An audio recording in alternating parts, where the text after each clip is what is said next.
Hi, I'm Sandra. Hi, I'm Triffany, and we're friends.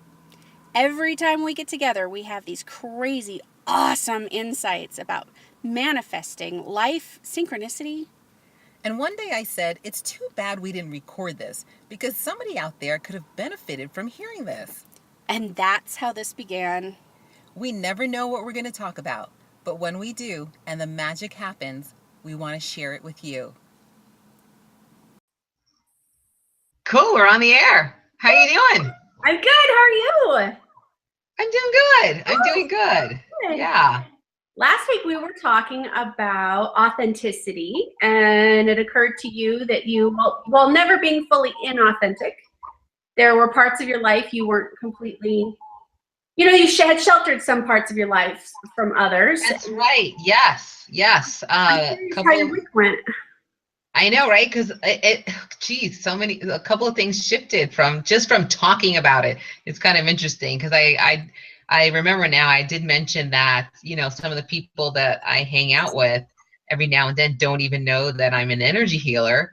And I had an opportunity for someone from my distant past, on a professional level, run into them, and the universe gave me a clear opportunity to just be authentic in all ways and just be like, this is who I am, and judge it if you like, doesn't really matter. And gosh, I hate to sound so vague, but out of protecting the other people's privacy, Sure. I kind of need to be. But it just seemed that the lesson that I got out of it was that the experience itself isn't what's truly important in as far as energy is concerned, as far as the universe is concerned. We are the ones who care about the experience itself. We think it's all about the experience, but it's not about the experience. It's about the willingness to have the experience. Yes. Yes, it's about the surrender, isn't it? It's about yes, I love the way you put that. It's about the willingness to have the experience. I love that. I couldn't agree with you more. Because when I knew that I was going to face this and have to, face my past and this person from my past and go, I'm an energy healer, when they've known me as a, psychologist, and not very well, but still, put all the assumptions of what that means to be a psychologist onto me, and breaking down those, and face whatever judgments could come from that, even though none ended up coming from that. But as soon as I said, you know what, screw it, whatever judgments they have, I know at the very least I will live through it. I will still be alive on the other side of it.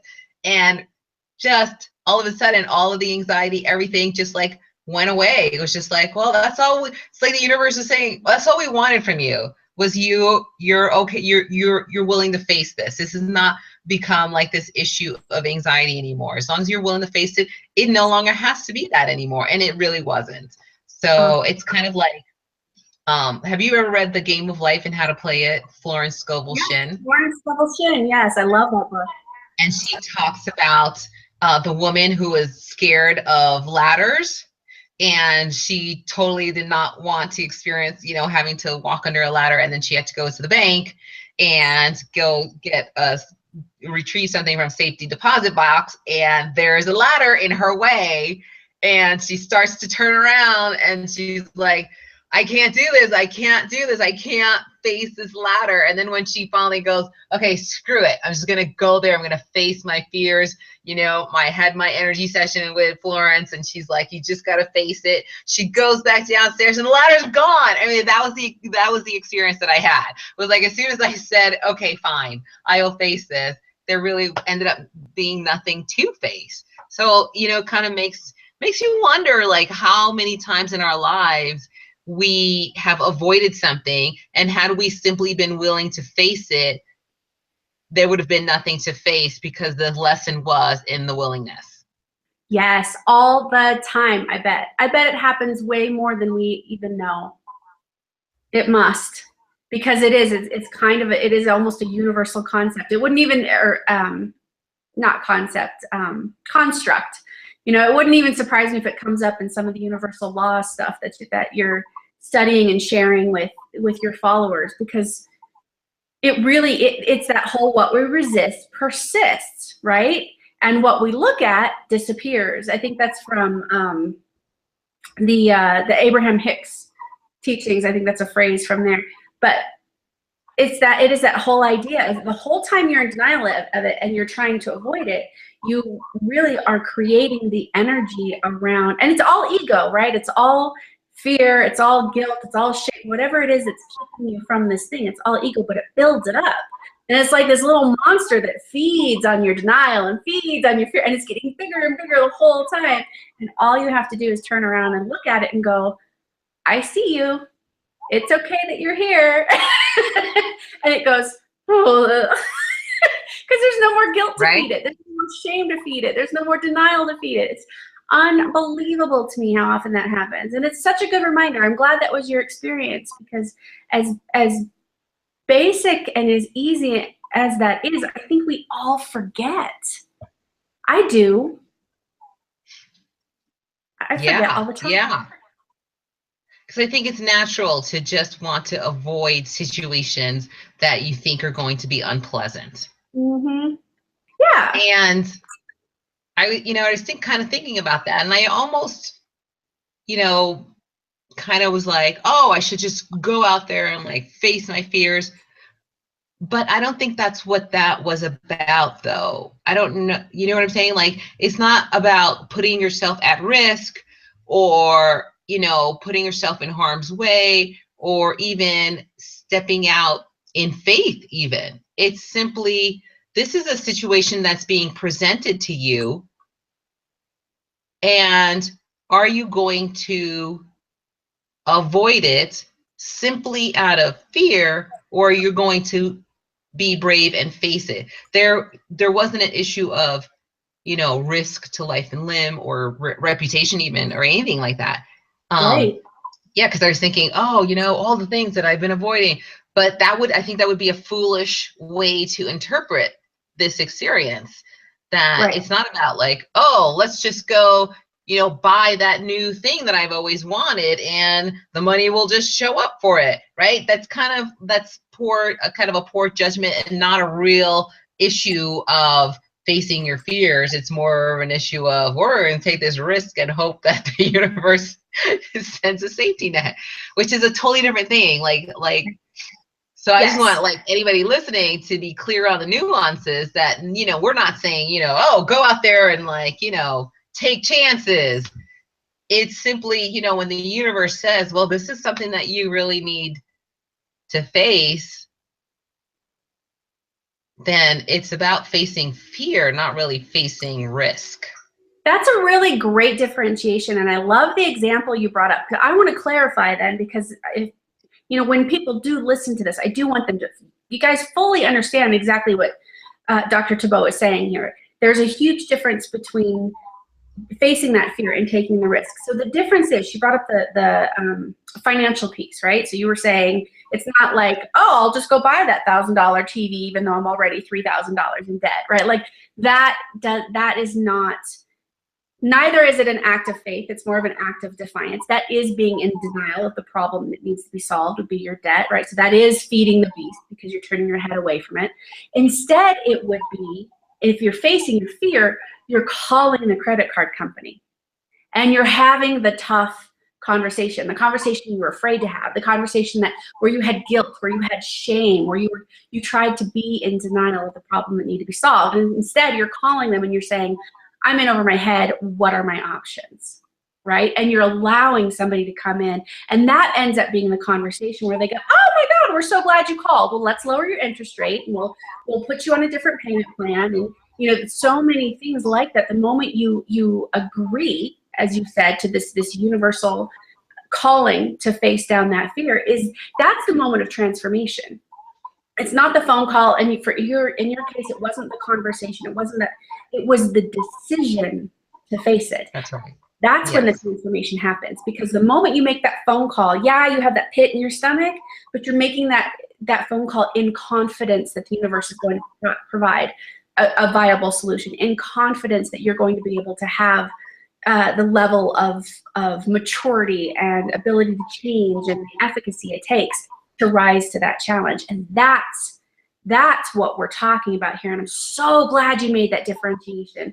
A lot of people misunderstand this whole idea of, leap and the net will appear. If I just spend that money, that's faith in the universe. Well, if your energy behind it is denial, that's not faith in the universe.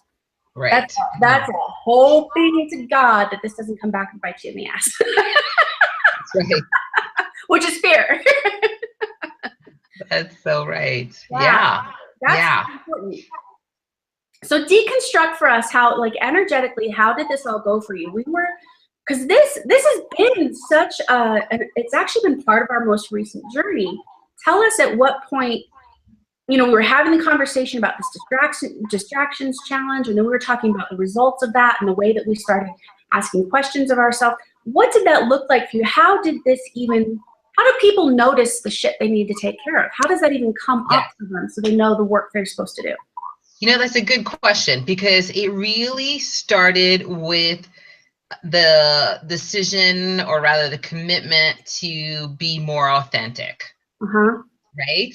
When you wholeheartedly, in alignment, mind, thoughts, words, in alignment with source, decide, I'm going to take a step forward to being in alignment, then the universe goes, okay. Like, I tell my kids that all the time. Like, you have to watch what you say, because the universe is always going to say, okay. It's so true. I want to be more patient. Okay.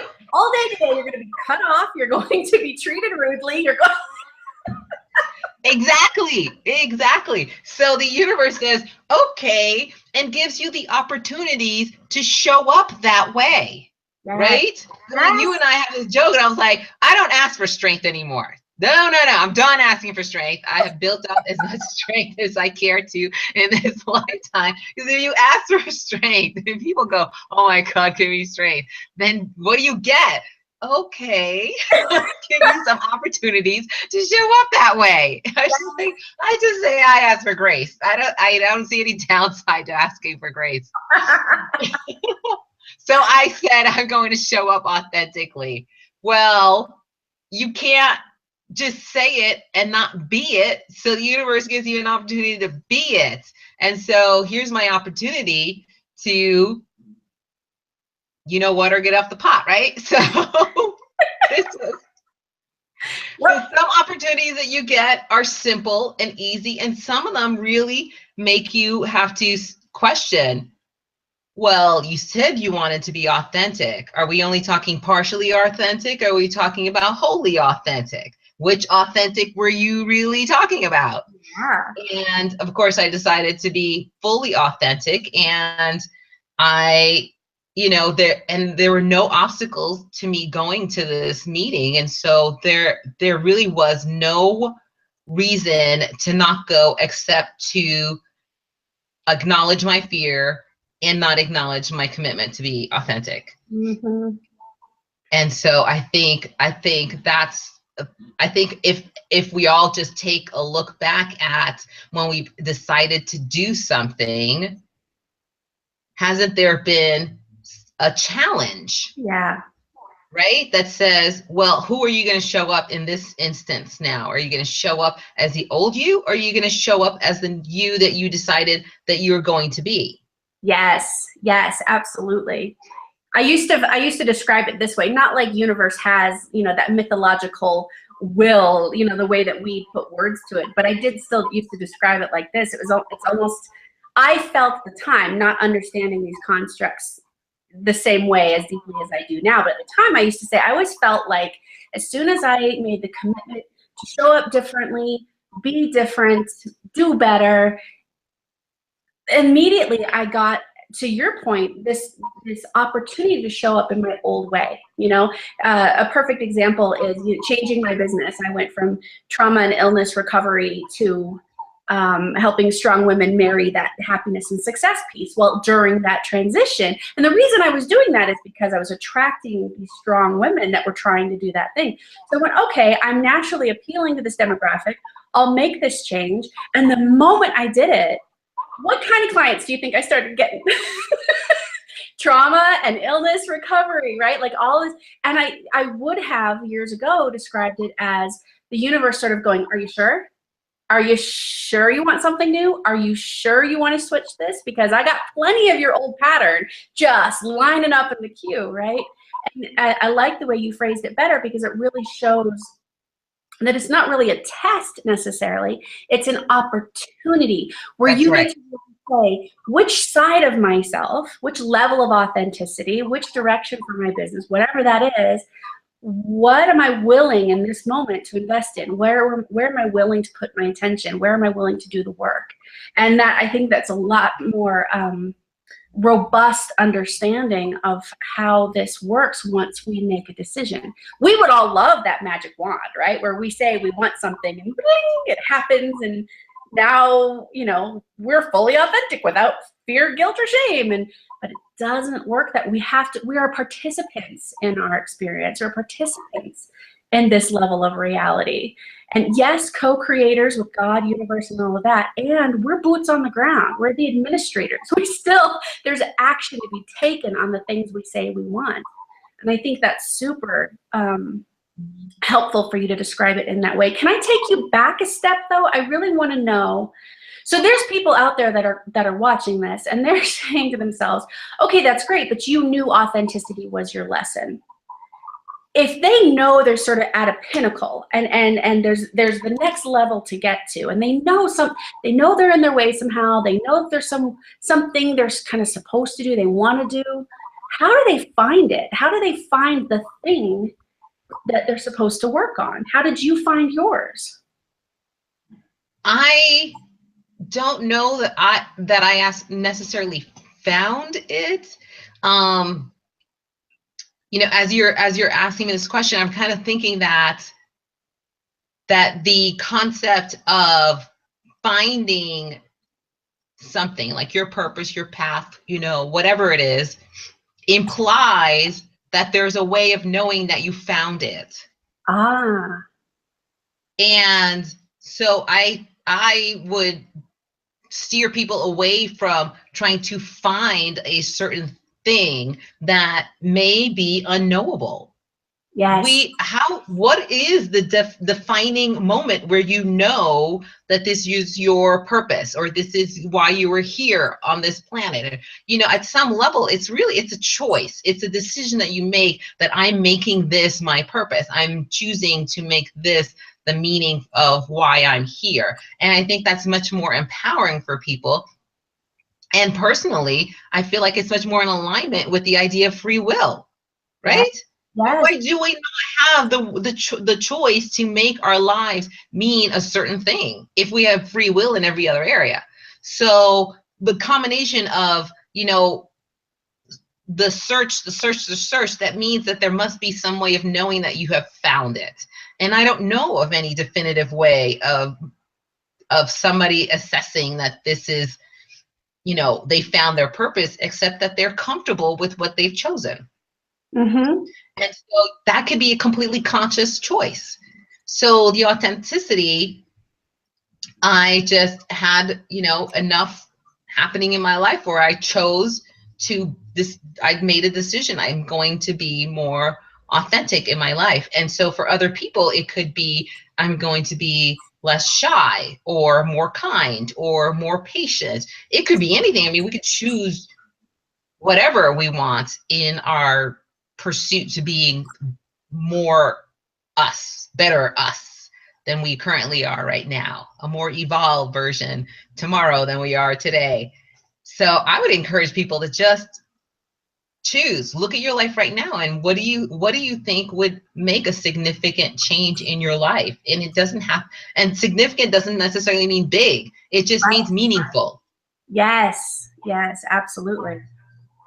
Yeah, I think what you're saying is really insightful, and I'd like to add to that you know, we have this kind of idea, and I think this is part of what you're saying too, is we've sort of been given this impression that we all should sort of have like this distinct passion, and if we didn't discover it in childhood, if it wasn't shown to us, or if it wasn't apparent, but that there's still sort of like a passion that one day will bloom or blossom within us.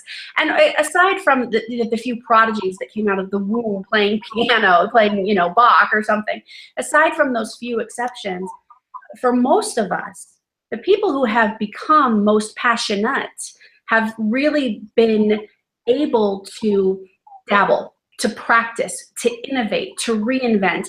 And you begin to understand that while there is a common thread, you could say they've always been passionate about this. Richard Branson has always been passionate about creating unique customer experiences, whether that was a bank, you know, financial experience for customers, a musical experience for customers, a flight, you know, his airline, whatever that's been, that has been the common thread. But that's not going to be something you understand until you look in the retrospect. Because when you're in it, all you're doing is doing that next thing, going, ooh, this feels good. And I like the way you said it. You make a choice. You say, think of something. Where could you be better? Where could you be more you? You practice that. And then you build these layers. And then you look back and you go, here's that commonality. Now, the beauty is, once you do find that commonality, now you have something even, that's a ceiling breaker, right? Because then you can go, you know, for you, you look at the different iterations from military to hospital psychologist to private practice, and you found deeper and more meaningful ways the entire trajectory of your career to help others be better at who they are. That has been your common thread. But you didn't know that until you went, ooh, energy healing, that sounds so woo-woo. But then you went, wait a second, that's my purpose. And we use it like we always knew it, but we didn't. We had to build it and experience it and practice it and continue to practice it after that. Yes, that's right. That's right. That's a good point. That's a good point. Yeah. And I want to go back to what you had said about taking action. Yes. Because I do think, and that is kind of a interesting way of looking at the whole be, do, have concept that you know, Abraham Hicks talks about. Because I was talking about, like, who am I going to be with this, you know, test or this opportunity the universe is coming? And you had mentioned, you know, that you have to take action, right? And, you know, here are all these, you could have the old types of clients that you had before coming in, but here's an opportunity to do something new. And that's the action piece in order to have what it is, what you want, right? So there has to be some action on your part. And I think that's where the opportunity comes in, is you can ask for whatever it is you want from the universe. You can ask infinitely for whatever it is you want in the universe. And most of us ask for the same few things. We don't ask for things that are unique to us. We don't ask for things that are like, that would open up our particular world, our experience of life. But if we were, then there's something that you need to do then to have it. And the universe gives you an opportunity to be that person. Because if you can't be that person, how can you have that? Yes. Yes. That is so profound, Sandra. I love that. You're absolutely right. That's the reason why people who win the lottery, you know, they don't have the consciousness of someone who's either grown up within wealth or grown into their wealth, where they know how to invest and they know how to innovate wealth and they know how to play that wealthy lifestyle well, right? They only know how to spend. That's the only thing they ever learned. That's how they ended up, you know, hoping to God they got that jackpot in the first place, right? So that's a really, really good point you make, that there's a consciousness to be developed. It's not that you can't have the thing you want. You can have it, But if your consciousness isn't at the level of that thing you're asking for, it's a mismatch. It's not going to happen yet, or not in the way that is going to be sustainable. So the more valuable gift you can give yourself, the more valuable request you can make of the universe is help me grow into that. Help me have a wealth consciousness. Help me have a health consciousness. Help me have this experience within, so that I can have the experience outside of myself. And that, I think, is an incredible point to bring up in this particular context. So another good example I have for you that just hopefully will illustrate this for people who might be stuck in this place.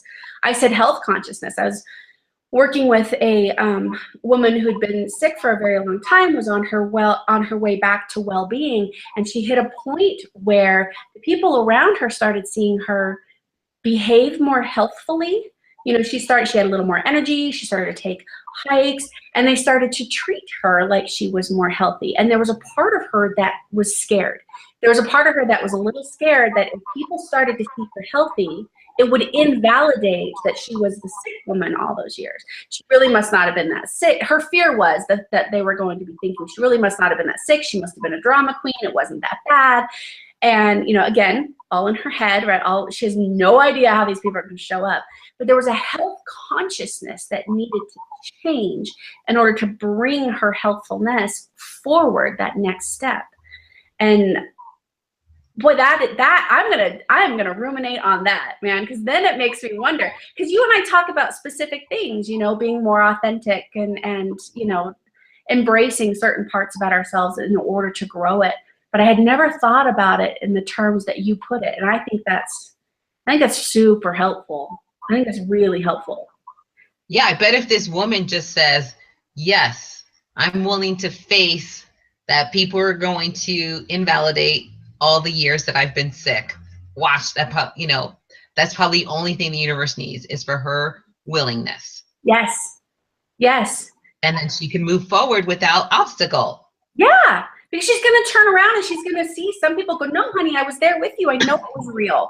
I am with you on this journey. And the people who did have that judgment or might have that judgment, they're not prepared for the next leg of her journey anyway. It's completely okay for that to fall off. Same thing with the wealth consciousness, right? If you were to come into a lot of wealth without that wealth consciousness, everybody around you is going to be consumer minded. They're not going to be investment minded. They're not going to be in money growth energy and mindedness. But the people, if you face it, if you turn around and you go, okay, I know I got this money, but that doesn't mean I'm taking us all on vacation. I am going to go learn how to be good with my money. I'm going to be serious about this. Then the people who are willing to rise to that level are going to come with you. All of those fears you have about, oh, sure, they're going to think that now I have this money, I'm better than them, whatever. You're going to face those fears. You're going to allow that shift to happen. And the people who aren't ready to come with you, they just won't, and that gets to be okay. And then we learn to, help me be graceful through this, help me be gracious through this, help me be forgiving, help me. That's when you look at those other sides. If there's wounds because people left your side, that's another space you can go inward and ask for that, right? Yeah. All right, that gives me an idea for another challenge for us to do. Okay. I'm pretty sure our month is up, but I want to hear about the stuff that's happened to you since our challenge started.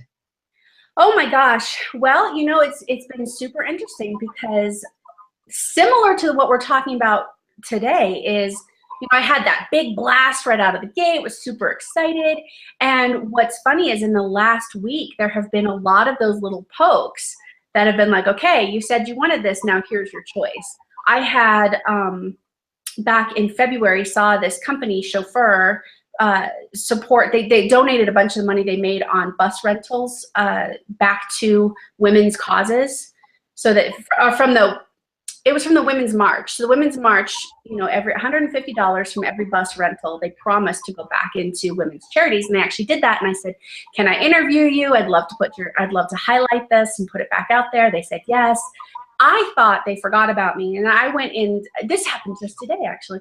I went in to go, oh my gosh, they forgot about me. I should just touch base with them and see where they're at. They had emailed me back. So here's that, and I missed it. So here's this piece of where I said, I'm not going to do new content. I'm going to focus on marketing, right? Now here's this choice. Here's this choice that I have to make. Are you going to do new content that's not marketing? Or are you going to stick with your promise to this challenge, to this new you, basically, right? And so I want to sit on that and see. And I have a feeling there's a way I can marry the two. If I look at this from just the content creation energy, it's going to be, I create it, it's wonderful, and I just share it, right? But if I use it as a piece of my marketing, I can put links in there. I can put a schedule on it where I share it more than once. I can create a point within the article that encourages people to look at their own values, and that comes back to even the stuff I teach, right? So there's a way that I can do it that is authentic to my original purpose, as well as authentic to the choice of mine to be a better promoter of what I do and the tools that I have. It was really, really interesting to see where I had that big blast of like, yeah, money's coming in, new clients, new subscribers, like all of a sudden I hadn't even done anything yet. And now I'm seeing exactly what we're talking about, this crossroads place. You can go, you know, you love content development. Are you sure you don't want to go back here? Or are you going to stick with this new path? And it's allowing me that opportunity to be more innovative with the way I create content and the way that I market and continue to make those touches, to make those hits about who I am, what I offer, and the tools that really work in these scenarios. So that's where I'm at. That's awesome, because I think that's been the best thing about this challenge is that, you know, you realize just how on automatic you've been in doing things. And now, even if you choose to do it, you're doing it more consciously now, and you're doing it with purpose, and you know the outcome that you're expecting based on the new level of consciousness that you're bringing to it. So I think that's awesome that you're looking at it in terms of like, okay, it is content marketing. Am I going to go back to this? And I doubt that you're going to go back to it in the same unconscious fashion that you did before. That It's not just like this driven behavior of, I got to get content out there. I got to get content out there. Now it's like, okay, if I'm going to put content out there, what kind is it going to be? And how does it reflect who I am? And I think that's awesome. Thank you. Thank you for reflecting that back in that way. That's really helpful to me because that's exactly what I want to do. And you're right. I won't go back. And that's the beautiful thing about it. Because remember, the whole reason this started is I realized that I was using content creation as an excuse, as an unconscious. I wasn't even really, I knew it was there, but I wasn't tapping into it. I wasn't paying attention. It was that denial, right? Like it was in denial of my marketing. It was, you know, the way for me to hide from my next level of growth. And now that I have spent almost a month, because we are coming up on a month. So now that I have spent almost a month with this whole new intention, this whole new practice, it is, you're absolutely right. It's taking on a whole new flavor and a whole new intention. And I would be surprised. I would be surprised if I went back to creating content as an escape from, well, yeah, in part, going right back to the top of this conversation, because I'm no longer resisting the marketing. I'm no longer trying to pretend that this isn't a problem to be solved for me. And not that I even pretend, I always knew, I've even talked about it openly here and on my scoping out sessions, and even in my, well, I've always been open about it. It wasn't like I wasn't aware of it, but this was just the next level stuff, man. Like this has just been a whole new experience in intentionality. And it has been that intentionality coupled with the practice, coupled with the action, like you said. And a huge difference for me. I'm super excited. I know you said for you personally, this is going to be something that you continue on, and it's not just a 30-day challenge anymore. It's like a new way of being, and I absolutely feel the same way. Yeah, I was just thinking this morning, I was like, gosh, you know, am I ever going to look at my, because I get Google Analytics like automatically sending me alert reports. And so at the beginning of the month. And so of course I got one over the weekend. And I didn't open it. And I thought, now what would be my what would be my purpose for opening it? What would I be looking at? And what would I do differently? And so I decided I'm not going to look at it for this month. I'm going to wait till next month to come around and be in a more conscious space about how do I use this effectively? Because part of it is I was not using it effectively. I was using it as a tool to keep myself busy. Well, my little, keep myself a little hamster on the wheel under the delusion that I was actually being productive, when in fact I was just taking up time, filling up time with this activity. And I'm sure there's a much more effective way of using this product, and I just wasn't doing that. And so now, I am going to be consciously choosing to learn how to use this product effectively, and not so that it doesn't turn into, several months later back to where I started, square one, where, Right. I'm wasting time with it. Right. And I think this actually brings up a really good point, right? Because as we're talking about our distractions challenge, we want to make it perfectly clear, just because we've chosen to make a change in ourselves doesn't necessarily mean that our circumstances change. The data that's held in Google Analytics is still important. I still had feelers out there to create content in a meaningful way, right? Like, our circumstances aren't different. It really becomes an opportunity, and I'm expressing this in a slightly different way, but sort of the same as we were saying. It becomes an opportunity after you make this change, and it's this conscious practice to integrate. How do I then, if I'm choosing to show up differently, and maybe it's not something as concrete as, for me, marketing, for you, not studying the analytics, but for somebody else, maybe it is grace, maybe it is forgiveness, maybe it is something that's a little more nebulous, a softer skill.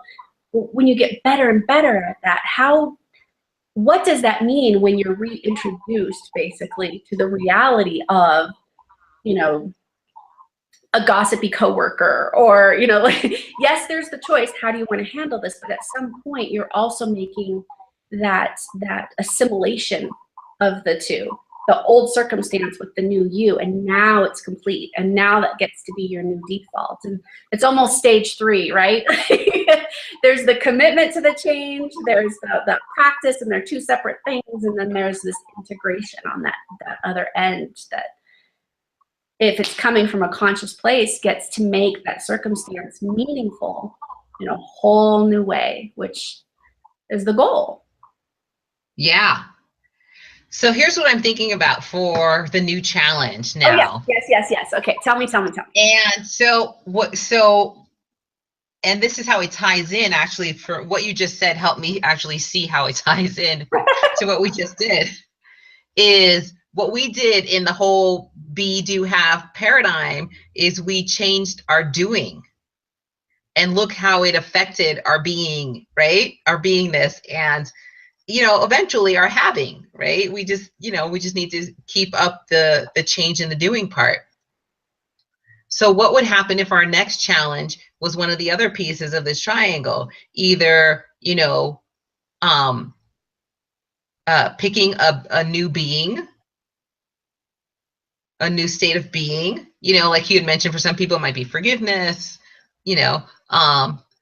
or the other side is to dream big and decide, okay, to have that, who do you need to be? And then see how it develops. Yeah. Do you have one in mind for yourself already? No, I don't. I didn't. Oh, it's okay. I just thought maybe you were inspired and you were like, ooh, I came up with our challenge because I know what I want to do. Okay, because I don't either, but I think you're onto something, and I want to think about that and see what that would be for me, or just allow it to sort of show up, maybe in my meditations or my dreams or something. Because we're doing so well with this. I would love to see what that next building block looks like. Or we could continue the distraction challenge for another month. Well, and they wouldn't even necessarily be different, would they? Because the whole, it can be a distractions challenge. I mean, we're certainly integrating everything we've done, so it could be a new distraction, but what if we did it, rather than just the action. If I am the person that it's no longer in denial of the stuff I don't like, how do I take it to the next level of being that person? What does it look like after that marriage, after that assimilation, and allowing that to be our guidepost? And I don't have an answer for that right now, but that's certainly something we can think about and see what opens up for us. I love it. I think it's great. Let's try it and see. Yeah. Cool. Okay. All right. Well, this sounds like a good place to end. Yeah. Perfect wrap up. Cool. Well, we'll just see what happens next week, right? Yeah, I'm super excited. We'll see. All right. Cool. All right. It's good to see you again. You too. I love you. Bye. Love you too. Bye.